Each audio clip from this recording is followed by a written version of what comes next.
राधा स्वामी दाता दयाल की दया, राधा स्वामी सहाय, राधा स्वामी। यह पुस्तक है अनमोल चरित्र और इसमें बड़े महाराज जी परम संत हजूर ताराचंद जी महाराज का जीवन चरित्र वृत्तांत है। अभी तक हमने इस पुस्तक के 159 पेज आप लोगों तक पहुंचा दिए हैं। आज पढ़ने जा रहे हैं पेज नंबर 160 से। हर एक घटना से पहले जैसा कि आप जानते हैं हेडलाइंस दे रखी होती हैं। इसमें स्वयं हजूर ताराचंद जी महाराज की वाणी है। मेरा बाप सच्चा आदमी था। जैसे माँ बाप होंगे बेटा बेटी पर वैसा ही असर पड़ेगा। मेरे से किसी ने एक बात कही थी कि आपका बाप तो दूसरी किस्म का था। मैंने कहा मेरा बाप चोर नहीं था, ठग नहीं था, मेरा बाप खरा सच्चा आदमी था। वह बताया करता था कि मैंने 2 चोरियां की थी। एक पिस्तौल उठाया था और एक बार मेले में गया था तो एक ऊंट या ऊंटनी थी। उसको खरीदने से पहले उसका मालिक ज़्यादा कहने लगा कि इसको घुमा कर देख ले, तो मेरे बाप ने उस पर चढ़कर एड़ मारी और करीब 1 कोस तक उसे भगाया। उसकी टांग टूट गई। वह उसको वहीं छोड़कर जाता रहा। मेरा बाप मेरे लिए हिरण्यकश्यप था, पर उसने कभी ब्राह्मणों के घर का कुछ नहीं खाया। यह उसका नेम था। राधा स्वामी। हुजूर की पितृभक्ति। मेरे बाप ने मुझे जो दुख दिया वही दुख मुझे पार तार गया। मैं इतना पक्का था कि मैंने कभी अपने पास 4 पैसे नहीं रखे। मैं मजदूरी करके लाता था और अपने बाप को दे दिया करता था। कोई भी काम करता था तो पैसे अपने बाप को ही देता था। लोग मुझे कहा करते थे कि तू यह क्या करता है, तू तो डूब रहा है, तू जवान हो गया है, तू बोला कर। मैं कहता था नहीं, इसके शरीर से मेरा शरीर बना है, यह मेरा बाप है, मैं इसको धोखा नहीं दे सकता हूँ। मुझे सत्संग में जाने के कारण पीटा करता था। मैं आपको क्या क्या बताऊं, करने वाला चाहे जो कर सकता है। मैं सोचा करता था कि धर्म पुण्य करने वाला उस मालिक के नाम को लेने वाला चाहे जो कर सकता है। बदमाश आदमी घटिया काम करने के लिए घरों की दीवारें फांदते हैं और पता भी नहीं लगने देते। फिर अच्छे काम में शर्म क्यों आए। मैं खेतों में जानवरों के वास्ते 8 वर्ष तक पानी डालकर आया, पर मैंने अपने बाप को पता नहीं लगने दिया। वे जो काम मुझे देते थे उसमें कोई कमी नहीं आने देता था।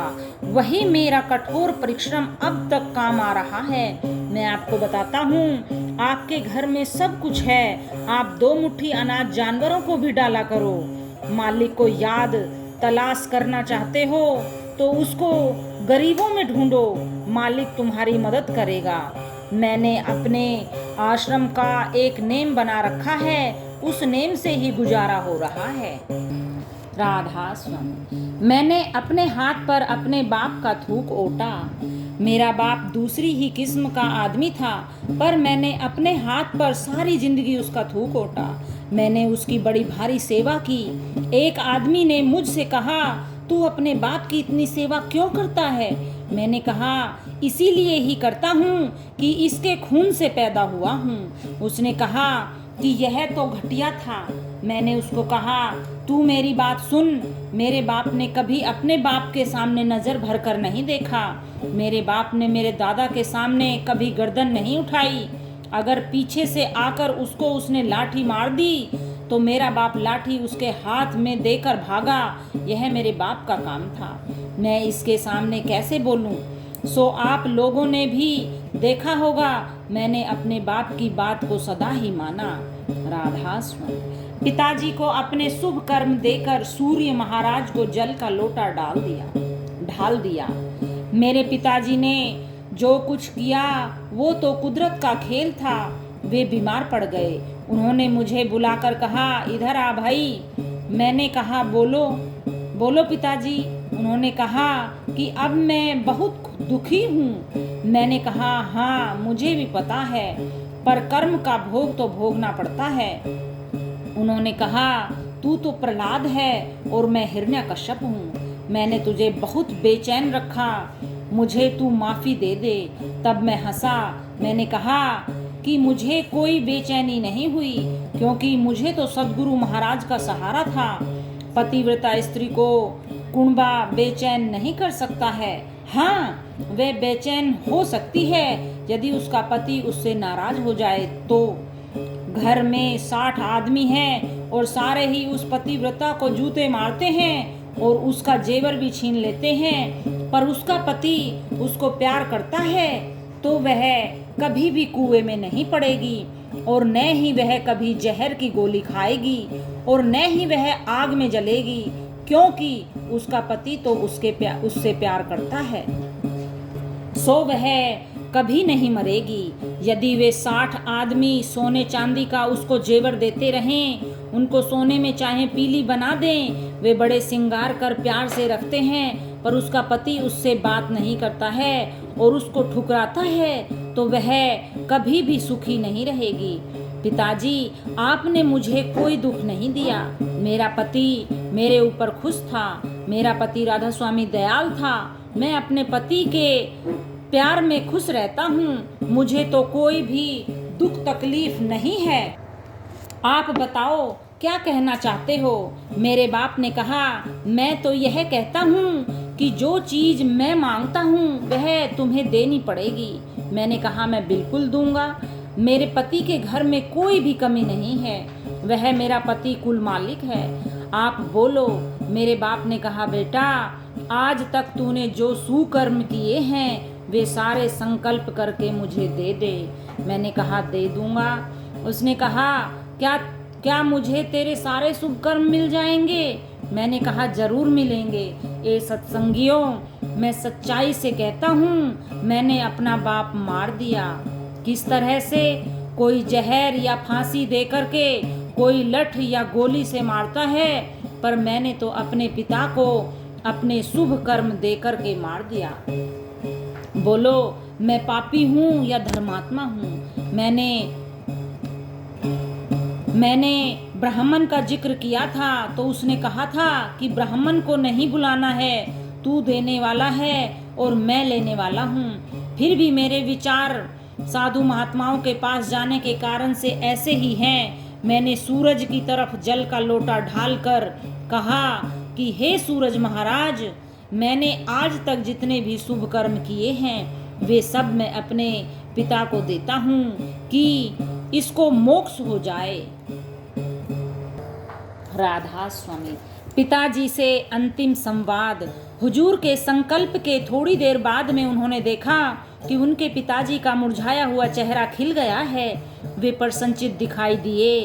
हुजूर ने पिता से पूछा, पिताजी, क्या आपके चोला छोड़ने के बाद गोदान करवा दूं? पिताजी ने कहा, मेरे लिए गोदान करवाने की जरूरत नहीं है। यदि गोदान करवाया तो तेरा मेरा लेखा अगत में होगा। ये पिता पुत्र के अंतिम महत्वपूर्ण संवादों में से एक था।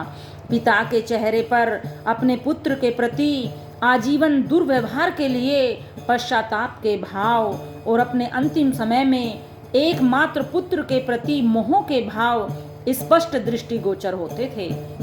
अब पिताजी पूरी तरह से प्रसन्नचित थे।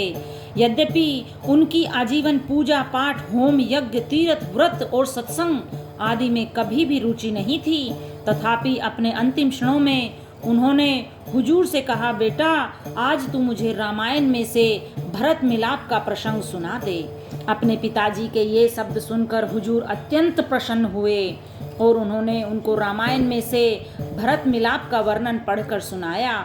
हुजूर के पिताजी की भरत मिलाप प्रकरण सुनने की अंतिम इच्छा से स्पष्ट रूप में प्रकट हो जाता है कि वे धार्मिक मामलों में कोरे नहीं थे, अपितु उन्हें रामायण आदि का अच्छा ज्ञान था।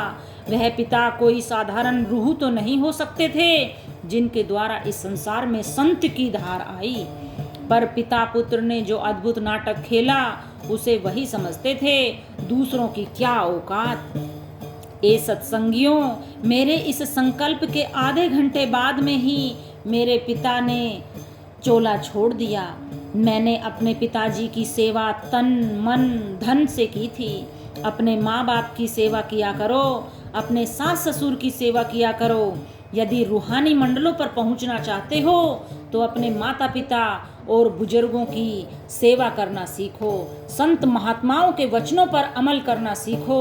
यदि तिरना चाहते हो तो तिर जाओगे। राधा स्वामी। अच्छा, आज इतना ही। Like, share, comment and subscribe. Thanks for watching.